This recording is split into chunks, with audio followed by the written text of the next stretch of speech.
Warm welcome to my channel. तो दोस्तों, आज मैं आप लोगों के लिए ये जो सीरीज़ हमारा चल रहा है बीएफएम की केस स्टडी का, उसका ये तीसरा पार्ट है दोस्तों। और ये जो पार्ट है वो बेसिकली बेस्ड है फॉरेन एक्सचेंज पे। तो दोस्तों, आज मैं आप लोगों को समझाऊंगा कि कैसे फॉरेन एक्सचेंज के का जो केस स्टडी है, कैसे उसमें क्रॉस रेट को अप्लाई करते हैं। और क्रॉस रेट को अप्लाई करके मैं समझाऊंगा, मैं दिखाऊंगा, और उनसे रिलेटेड मैं 2 क्वेश्चन आप लोगों के साथ शेयर कर रहा हूं। तो चलिए दोस्तों, शुरुआत करते हैं। ये पहला केस स्टडी है और फिर इसके बाद दूसरा केस स्टडी भी है। तो कुल मिलाकर हम लोग 2 केस स्टडी डील करेंगे, यानी कि 4 क्वेश्चन डील करने वाले हैं। तो अंतिम तक बने रहिए इस लेसन में, ताकि आप वो दोनों केस स्टडी को अच्छी तरह से समझ जाएं। और यदि आपको इस केस स्टडी का थ्योरेटिकल वीडियो चाहिए तो उसका लिंक आपको डिस्क्रिप्शन में मिल जाएगा दोस्तों। वहाँ पे जाके आप इसके थ्योरेटिकल वीडियो को देख सकते हैं। तो चलिए दोस्तों, आप लोग, उम्मीद है आप लोग थ्योरेटिकल वीडियो को देख चुके हैं, तब आप लोग इस केस स्टडी को आसानी से सॉल्व कर पाएंगे। आइए जरा क्वेश्चन को समझते हैं, क्या कह रहा है question. Mrs XYZ imported good worth Japanese 50 million, यानी कि कोई कंपनी है XYZ, उसने क्या किया, गुड को इम्पोर्ट किया अपने देश में। ठीक है, कितने मिलियन का? $50 मिलियन का, 50 मिलियन जापानीज येन का। ठीक है दोस्तों, करेंसी कौन सा है? जापानीज येन, ये ध्यान रखिएगा। उन्होंने क्या किया, उन्होंने रिक्वेस्ट किया कि अमाउंट को रिमिट करें, अमाउंट को ट्रांसफ़र करें दोस्तों। ठीक है, अब देखिए, अब क्या हुआ कि उसके जो अभी जो करंट रेट है USD और INR का, वो दिया हुआ है 45.1500 /1700। ठीक है दोस्तों, ये तो आपको समझ में आ गया होगा कि 1500 1700 का क्या मीनिंग है। एक होता है बाइंग रेट और एक होता है सेलिंग रेट। ठीक है, और जो पहला वाला होता है वो बाइंग रेट होता है, दूसरा वाला सेलिंग रेट होता है। उसके बाद USD और JPY का जो करेंसी एक्सचेंज रिलेशन है वो है 91.30/50। और बैंक का एक मार्जिन होगा दोस्तों, वो कितना होगा? 0.20%। चलिए, ये तो चीज़ें हैं जो कि हमें समझ में आ रही हैं, क्या क्या चीज़ दी हुई हैं। अब क्वेश्चन पहला पूछ रहा है, what rate will be coated पर 100 येन। क्या रेट कोट किया जाएगा पर 100 येन में? ध्यान दीजिएगा दोस्तों, जब भी जापानीज येन की बात होती है तो उसे हम लोग पर 100 में काउंट करते हैं, पर 100 में कोट करते हैं। ये चीज़ स्टैंडर्ड है, ये फेडाई रूल है। फेडाई रूल आप लोगों को पता होगा, ये स्टैंडर्ड है कि हमें 100 येन में ही उसे रिफ्लेक्ट करना है। तो आप जरा क्वेश्चन को समझने का प्रयास कीजिए कि कोई कंपनी है, उसने क्या किया, उसने कुछ गुड्स को मंगाया। ठीक है दोस्तों, अब गुड्स को मंगाया, उसका वैल्यू कितना था दोस्तों? 50 मिलियन येन वैल्यू था। ठीक है, और उन्होंने रिक्वेस्ट किया कि अमाउंट को ट्रांसफ़र किया जाए। तो बेसिकली क्वेश्चन को समझिए, और देखिए यहाँ पे 4 ऑप्शन हमें दिया गया है। तो देखिए बेसिकली क्या है क्वेश्चन, कि जो JPY है, यानी कि जो जापानीज करेंसी है, वो हमें खरीदना है। बैंक के हिसाब से आप सोचिए, बैंक क्या करेगी। ठीक है, हम भारत में हैं तो बैंक के पास इंडियन रुपीज़ है। ठीक है, तो पहले क्या करेगी, एकदम लॉजिकली समझिए, पहले क्या करेगी कि इंडियन रुपीज़ को वो बेचेगी और US डॉलर को खरीदेगी। चलिए, ये काम भी कर लिया। अब क्या करेगी, वो US डॉलर को बेचेगी और जापानीज येन को खरीदेगी। तो अल्टीमेटली 2 प्रोसेस हो रहा है यहाँ पे। तो हम लोग उन दोनों प्रोसेस को इंडिविजुअली देखते हैं और एक एक चीज़ को बारीकी से समझते हैं दोस्तों। तो फ्रेंड्स देखिए, तो कुल मिलाकर कह सकते हैं हम लोग कि JPY को खरीदना है और US डॉलर को बेचना है। यही सिचुएशन है पहला केस में। ठीक है, आइए अब सबसे पहले देखिए, जब JPY को हम लोग खरीदेंगे, आपको 2 बातों का ध्यान रखना है कि रेट जो है JPY और USD का, वो डायरेक्ट रेट है या इनडायरेक्ट रेट है। तो मैं एक बार आपको रिकॉल करा दूं दोस्तों, डायरेक्ट रेट वो रेट होता है जिसमें हमारा फॉरेन करेंसी को हमने फिक्स करता हूँ। जैसे यहाँ देखिए, यहाँ पे हमने लिखा है 1 USD = 91.30 JPY। तो यहाँ फॉरेन करेंसी है हमारा US डॉलर, तो US डॉलर हमारा फिक्स है, तो ये हमारा डायरेक्ट रेट है दोस्तों। और इनडायरेक्ट रेट में क्या होता है कि हम लोग डोमेस्टिक करेंसी को फिक्स करते हैं। यही डिफरेंस है डायरेक्ट और इनडायरेक्ट रेट में। तो आपको ये देखना है कि ये जो हमारा JPY और USD का दिया हुआ है रेट, ये डायरेक्ट है या इनडायरेक्ट रेट है। तो ऑब्वियस ही बात है, ये डायरेक्ट रेट है। अब जब डायरेक्ट रेट है तो कौन सा मैक्सिम अप्लाई होगा? मैंने ये चीज़ बार बार समझाया हूँ अपने पिछले लेक्चर में भी, और फिर से मैं रिपीट कर रहा हूँ। जब डायरेक्ट रेट होता है तो बाय लो सेल हाई, ये मैक्सिम अप्लाई होता है दोस्तों। मतलब कम दाम पे खरीदो और ज़्यादा दाम पे बेचो। ठीक है, तो आइए जरा इसे अप्लाई करते हैं। तो जरा देखिए, हमें कि यहाँ पे क्या करना है, हमें यहाँ पे खरीदना है। तो खरीदना है तो कम दाम पे खरीदेंगे, यानी कि हम लोग लिखेंगे 1 US डॉलर = 91.30 JPY। आप उम्मीद है समझ रहे होंगे क्यों हमने 91.30 लिया है, क्योंकि मैं फिर से बता रहा हूँ यहाँ पे हमें खरीदने का काम हो रहा है और ख़रीदा जाएगा लोअर रेट पे। तो जैसा कि हमने यहाँ लिखा है $1 इज इक्वल टू 91.30 JPY। उम्मीद है कंसेप्ट आपका क्लियर हो गया होगा। चलिए, मैं ये बातें आपको ध्यान रखनी है कि डायरेक्ट रेट है तो बाय लो सेल हाई मैक्सिम अप्लाई होगा, इसीलिए हम लोग लिखेंगे $1 इज इक्वल टू 91.30 JPY। चलिए, ये तो था पहला पार्ट। अब दूसरे पार्ट पे आते हैं। दूसरे पार्ट में क्या है दोस्तों, दूसरे पार्ट में हमें क्या करना है कि इंडियन रुपीस को जो है बेचना है। ठीक है, इंडियन रुपीस को बेचना है और $US खरीदना है। आइए जरा उस पार्ट को समझते हैं हम लोग। तो फ्रेंड्स, आप पहले ये बताइए कि जो ट्रांजैक्शन US डॉलर और INR के बीच में है वो कैसा रेट है। तो ये जो रेट है ये भी हमारा डायरेक्ट रेट है, जो कि हम देख सकते हैं, क्योंकि हमने फॉरेन करेंसी को फिक्स कर रखा है, इसलिए कोई ये भी कैसा रेट है, डायरेक्ट रेट है। और इस केस में हमें क्या करना है कि इस केस में हमें बेचना है दोस्तों, इंडियन रुपीस को बेचना है। ठीक है, तो यहाँ पे सेलिंग वाला काम है, तो सेलिंग वाला काम है और डायरेक्ट रेट है, तो मैक्सिमम कौन सा अप्लाई होगा, बाय लो सेल हाई। तो सेल हाई मतलब हायर रेट पे हमें बेचना है। तो कौन सा रेट हायर है, तो 45.1500 हायर है या 45.1700 हायर है। तो ऑब्वियसली बात है 45.1700 हायर है। तो दोस्तों, हमारा जो यहाँ पे रेट एप्लीकेबल होगा वो होगा $1 इज इक्वल टू ₹45.1700। तो उम्मीद है ये बेसिक चीज़ आपको क्लियर हो गई होंगी। मैं फिर से रिपीट कर रहा हूँ दोस्तों, दो चीज़ें ध्यान रखनी है। पहले ये अपने आप से क्वेश्चन पूछिए कि डायरेक्ट रेट है या इनडायरेक्ट रेट है। यदि डायरेक्ट रेट है तो बाय लो सेल हाई अप्लीकेबल होगा, यदि इनडायरेक्ट रेट है तो बाय हाई सेल लो, ये वाला मैक्सिमम अप्लाई होता है। और अकॉर्डिंगली आप फिर समझ सकते हैं कि कैसे किसे लेना है। चलिए, अब हम लोग आते हैं क्रॉस रेट के एप्लीकेशन पे। ये तो बेसिक वाला पार्ट था, ये मैंने एक एक पॉइंट को आपको समझाया है। बुक में आपको इतना डिटेल में कहीं नहीं मिलेगा, वो तो डायरेक्ट लिख देंगे $1 इक्वल टू इतना, अब बाकी आप समझते रहिए। तो ये इस लेक्चर का फ़ायदा है दोस्तों, आपको एक एक पॉइंट बारीकी से समझ में आ रहा है कि क्यों ऐसा लिया गया है। चलिए, अब जरा हम लोग देखें ये क्रॉस रेट को कैसे अप्लाई किया गया।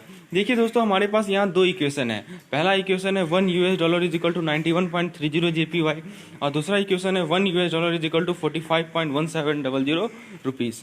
ऑब्वियसली बात है कि हमें किसके बीच का रिलेशन बताना है, हमें रुपीज़ और जापानीज करेंसी के बीच का रिलेशन बताना है।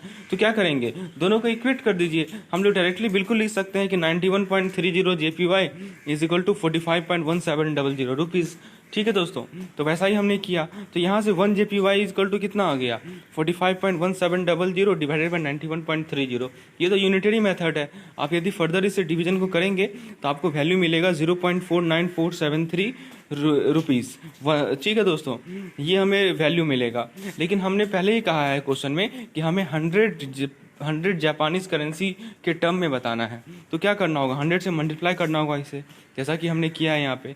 तो 100 से मल्टीप्लाई करने के बाद जो आएगा वैल्यू वो आ जाएगा 49.4743 रुपीज़ पर 100 JPY। अच्छा, तो ये तो था हमारा बिना मार्जिन का। अब देखिए दोस्तों, क्वेश्चन में लिखा हुआ था कि बैंक जो है 0.20% मार्जिन भी लेगी। तो सबसे पहले यहाँ पे देखिए, मार्जिन लेगी तो हमें क्या करना है, मार्जिन को ऐड करना होगा। अब ये प्रश्न उठता है कि मार्जिन को ऐड ही क्यों करें, सब्ट्रैक्ट क्यों ना करें। तो दोस्तों, ये बेसिक सा नियम है कि सेलिंग वाले केस में हमें ऐड करना होता है और बाइंग वाले केस में हमें मार्जिन को सब्ट्रैक्ट करना होता है। ये मैंने बेसिक नियम पहले भी समझाया है। तो दोस्तों, यहाँ पे हम लोग इंडियन रुपीज़ को सेल कर रहे हैं और जापानीज करेंसी को खरीद रहे हैं। दैट्स वाई बेसिक पर्पज हमारा करेंसी का क्या हो रहा है, we are selling our currency. That's why here margin is to be added. In selling case, margin has to be added. That is to be remembered. Okay, fine. So first of all, we will find what is the 0.20% of this 49.4743. तो वो आपको मिलेगा 0.0989। ठीक है, तो अब final जो required rate है वो क्या होगा दोस्तों, वो होगा 49.4743 प्लस 0.0989। अब दोनों को ऐड करेंगे, आपको फाइनल वैल्यू मिलेगा 49.5732। तो ये हमारा फाइनल रेट है। ठीक है दोस्तों, 49.5732। अब ऑप्शन नंबर सी को देखें, वही है हमारा करेक्ट आंसर। चलिए, ये था हमारा पहला क्वेश्चन। मैंने एक एक पॉइंट को एकदम क्लैरिटी से आप लोगों को एक्सप्लेन किया। चलिए, अब हम लोग सेकेंड नंबर क्वेश्चन पे आगे बढ़ते हैं। सेकेंड नंबर क्वेश्चन में पूछा गया है, what amount the importer has to pay in Indian currency. मतलब इंडियन करेंसी में कितना अमाउंट इम्पोर्टर को पे करना है, ये पूछा गया है दोस्तों। तो देखिए, सिंपल सी बात है, बहुत आसान है ये क्वेश्चन। आपको रेट पता है, आपको ये पता है कि हमारा जो एक 100 जापानीज डॉलर है, 100 जापानीज येन है, वो कितने इंडियन रुपीज़ के इक्विवेलेंट है, और वो कितना है दोस्तों 49.5732, ये आपको पता है। तो फ्रेंड्स यहाँ पूछा क्या गया है कि टोटल अमाउंट कितना पे करना है, तो कितना का ट्रांजैक्शन हो रहा है आप ये बताइए। यहाँ पे लिखा हुआ था ना दोस्तों 5 मिलियन 50 मिलियन, ये तो लिखा हुआ था। तो एक एक यूनिट के लिए आपको पता है 50 मिलियन के लिए आप निकाल सकते हैं। क्या करना होगा, 50 मिलियन से मल्टीप्लाई कर दीजिए, और पता है आपको 1 मिलियन जो होता है वो 10 लाख होता है, तो 50 मिलियन क्या हो जाएगा 500 लाख हो जाएगा। तो वैसा ही हमने किया है, 500 लाख मल्टीप्लाइज बाई 0.49573, तो ये हम लोग मल्टीप्लाई करेंगे तो हमें फाइनल वैल्यू मिलेगा 2,47,86,500। तो देखिए ऑप्शन कौन सा यहाँ पे एप्लीकेबल है, तो आप देख सकते हैं ऑप्शन नंबर हमारा बी, ये हमारा करेक्ट आंसर होगा दोस्तों इस क्वेश्चन का। तो फ्रेंड्स इस तरह से हम लोगों ने 2 क्वेश्चन यहाँ डील किए, और ये दोनों के दोनों क्वेश्चन हमारे फॉरेन एक्सपोर्ट क्रॉस रेट से रिलेटेड थे। चलिए ये हमारा पहला केस स्टडी था। अब हम लोग सेकंड केस स्टडी पे आते हैं और देखते हैं कि सेकंड केस स्टडी किसी से रिलेटेड है और कैसे इसे सॉल्व किया जाए। सेकंड केस स्टडी में दोस्तों हम लोग डील करने वाले हैं मल्टी फॉरवर्ड बुकिंग कॉन्ट्रैक्ट पे। मतलब यहाँ पे कॉन्ट्रैक्ट होगा, एक से ज़्यादा कॉन्ट्रैक्ट होगा और फॉरवर्ड रेट का एप्लीकेबल होगा। मैंने आप लोगों को बताया था फॉरवर्ड रेट कब एप्लीकेबल होता है कि जब हमारा जो डीलिंग आज हुआ है, लेकिन जो सेटलमेंट है, जो ड्यू डेट है, वो हो सकता है 1 महीना 2 महीना 3 महीना ऐसे ज़्यादा हो, तो उससे हम लोग फॉरवर्ड कॉन्ट्रैक्ट डील करते हैं। तो आइए जरा क्वेश्चन को देखते हैं दोस्तों। चलिए आइए क्वेश्चन को देखते हैं। A customer want to book the following forward contract. तो देखिए 2 फॉरवर्ड कॉन्ट्रैक्ट यहाँ पे कस्टमर ने बुक किया है। पहला कॉन्ट्रैक्ट है $50,000 का, और वो उसका डिलीवरी कब होगा, तीसरा महीना में डिलीवर होगा। और दूसरा सेल है, ध्यान दीजिएगा, पहला परचेज है दोस्तों और दूसरा है सेल। दूसरा सेल फॉरवर्ड सेल है कितने $US का, तो $50,000 का। कब डिलीवरी होगा, तो सेकंड मंथ में डिलीवरी होगा। तो ये 2 क्वेश्चन हमें दी गई हैं। अब देखिए स्पॉट रेट हमें दिया गया है कितना 45.100 और 45.1200, और प्रीमियम है 1 महीना का 0800/0900, 2 महीने का प्रीमियम है 1700/1900, और 3 महीने का प्रीमियम है 2800/2900। चलिए अब एक्सचेंज मार्जिन परचेज के लिए दिया हुआ है 0.20% और सेल के लिए दिया हुआ है 0.25%। तो पहला क्वेश्चन में पूछा गया है कि what is the rate for forward purchase transaction. देखिए 4 ऑप्शन दिए गए हैं हमें, और हमें फॉरवर्ड परचेज ट्रांजैक्शन का रेट बताना है। तो सबसे पहली बात कैसा ट्रांजैक्शन है, तो परचेज ट्रांजैक्शन है, ये तो आपको क्लियर होगा। तो आइए दोस्तों हम लोग जरा समझें। यहाँ पे बेसिक चीज़ आपको जो ध्यान रखनी है वो बात ये है, मैंने आप लोगों को बताया था कि जब भी परचेज ट्रांजैक्शन होता है तो जिस मंथ में ट्रांजैक्शन होगा, ठीक है दोस्तों, जो हमारा ड्यू डेट वाला मंथ है, तो हम लोग जो टाइम पीरियड लेंगे वो ड्यू डेट वाले मंथ से पहले वाला मंथ लेंगे। ये की पॉइंट आपको ध्यान रखना है। जैसे यहाँ देखिए, यहाँ पे डिलीवरी कब हो रहा है, तीसरे महीने में हो रहा है, तो हम लोग जो कंसिडर करेंगे वो सेकंड मंथ तक का कंसिडर करेंगे, क्योंकि देखिए प्रीमियम आपको फर्स्ट 1 मंथ का भी दिया हुआ है, 2 मंथ का भी दिया हुआ है, 3 मंथ का भी दिया हुआ है। तो ये आप सोचेंगे कि 2 मंथ का लें या 1 मंथ का लें या 3 मंथ का लें। तो मैं फिर से रिपीट कर रहा हूँ दोस्तों, परचेज ट्रांजेक्शन में हम लोग हमेशा जो भी डिलीवरी डेट दिया हुआ है, जो भी डिलीवरी टाइम दिया हुआ है, उससे प्रीवियस मंथ तक का कंसिडर करते हैं, ये आपको ध्यान रखना है। तो आइए दोस्तों जरा हम लोग अप्लाई करते हैं। सबसे पहले क्या करेंगे, हम लोग स्पॉट रेट को लेंगे, जैसे कि हमने यहाँ लिखा है। स्पॉट रेट कितना है दोस्तों, अब हमारे पास 2 ऑप्शन है स्पॉट रेट में कि 45.100 लें या 45.1200 लें। तो ऑब्वियस सी बात है, ये परचेज ट्रांजेक्शन है, तो परचेज यानी कि खरीदना, तो खरीदने के लिए हम लोग 45.1000 रेट लेंगे। तो हमने स्पॉट रेट ले लिया 45.1000। अब प्रीमियम 2 महीना का क्यों ले रहे हैं, ये मैंने बार बार समझा दिया है। Because 2 month only to be added in purchase, because delivery date is 3 month, but in the case of purchase transaction what we do, we consider the premium up to the previous month, that is why 2 month premium is to be taken। and again 2 month premium में क्या है, 1700 लें या 1900 लें, तो purchase है तो 1700 लेंगे। तो वैसा ही हमने लिखा है दोस्तों 00.1700। चलिए अब प्रीमियम को हमेशा हम लोग क्या करते हैं, ऐड करते हैं, ये तो हमें पता है। तो टोटल वैल्यू कैसे निकलेगा, इन दोनों को जोड़ दीजिए तो 45.2700 आ जाएगा। अब देखिए दोस्तों क्वेश्चन में मार्जिन भी दिया गया है। मार्जिन परचेज के लिए कितना है, 0.20% है। तो मार्जिन कैसे लेते हैं हम लोग, पता होगा आपको कि 0.20% निकाल लीजिए इसका 45.2700 का, तो आपको मिलेगा 00.0905। अब क्या करना है दोस्तों, फिर से ध्यान दीजिए, एक एक पॉइंट को समझिए। परचेज ट्रांजैक्शन है, मार्जिन इन्वॉल्व है, तो हमें सब्ट्रैक्ट करना होगा, ये बेसिक नियम है। तो आइए सब्ट्रैक्ट करते हैं। तो सब्ट्रैक्ट करने के बाद जो फाइनल रेट मिलेगा हमें वो मिलेगा 45.1795। तो ये ऑप्शन में ज़रा देखिए, ऑप्शन नंबर सी को देखिए, 45.1795, तो हमारा option number C correct answer है। चलिए, ये था हमारा पहला क्वेश्चन इस केस स्टडी का। दूसरा क्वेश्चन में पूछा गया है कि अब दूसरा ट्रांजेक्शन कैसा था, सेल ट्रांजेक्शन था, तो बताओ फॉरवर्ड रेट क्या होगा। तो दोस्तों 2-3 पॉइंट का आपको ध्यान रखना है। सबसे पहले स्टार्ट करते हैं स्पॉट रेट से। तो स्पॉट रेट हमारे पास 2 ऑप्शन है कि या तो हम लोग 45.1000 लें या 45.1200 लें। तो हम लोग इस केस में 45.1200 लेंगे। क्यों? क्योंकि सेल ट्रांजेक्शन है। चलिए, ये तो क्लियर हो गया होगा। अब प्रश्न उठता है प्रीमियम का। तो प्रीमियम 1 मंथ का लेंगे या 2 मंथ का लेंगे या 3 मंथ का लेंगे। तो डिलीवरी ड्यू डेट कब है दोस्तों? सेकंड मंथ है। मैं फिर से समझा रहा हूं दोस्तों कि यदि सेल ट्रांजैक्शन है तो उस मंथ को भी कंसीडर करना पड़ेगा जिसमें ड्यू डेट इन्वॉल्व है। ठीक है दोस्तों, तो यहाँ पे सेकंड मंथ में ना ड्यू डेट है हमारा, तो सेकंड मंथ को भी कंसीडर करना होगा। यदि यही ट्रांजैक्शन फॉरवर्ड परचेज वाला होता तो केवल हम लोग पहले मंथ को ही कंसीडर करते। तो इसीलिए प्रीमियम हम लोग 2 मंथ का लेंगे। ध्यान से समझिएगा दोस्तों, सेल वाले ट्रांजैक्शन में प्रीमियम उस मंथ का भी लेना पड़ता है जिसमें ड्यू डेट इन्वॉल्व होता है।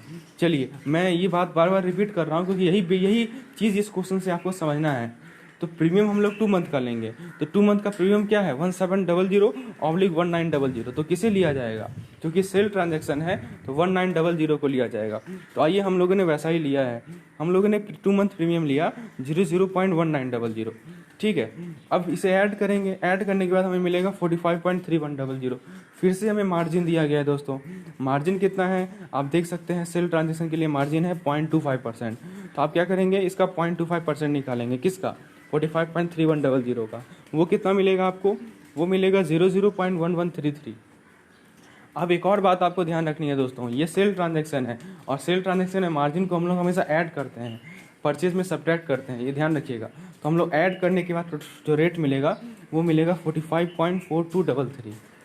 तो दोस्तों इस प्रकार से हम लोगों ने 2 केस स्टडी डील किए हमारे इस सेगमेंट में। उम्मीद है आपको इसका बेसिक कंसेप्ट क्लियर हो गया होगा। एक चीज़ मैंने डीप डेप्थ में समझाया है, तो उन चीज़ों को आप नोट करते चलिए और इन केस स्टडी को सॉल्व करते चलिए। आपको एक प्लेलिस्ट मिल जाएगा मेरे बीएफएम का केस स्टडी का, उनमें और भी लेसन अवेलेबल हैं, उसे भी आप देखिए। उसमें मैंने एकदम डेप्थ में सभी चीज़ों को समझाया है। तो दोस्तों यदि लाइक करना ना भूलें, चैनल को सब्सक्राइब करें और इसे शेयर भी करें। और फ्रेंड्स, यहाँ पे आपको नीचे में आपको एक बटन दिखेगा जो कि आपको बेल बटन है, बेल आइकन है, तो उसे ही प्रेस करें। उससे क्या फ़ायदा होगा कि नोटिफिकेशन आपको तुरंत मिल जाएगा जब भी मैं वीडियो बनाता हूँ। तो दोस्तों सपोर्ट जरूर करें चैनल को। धन्यवाद।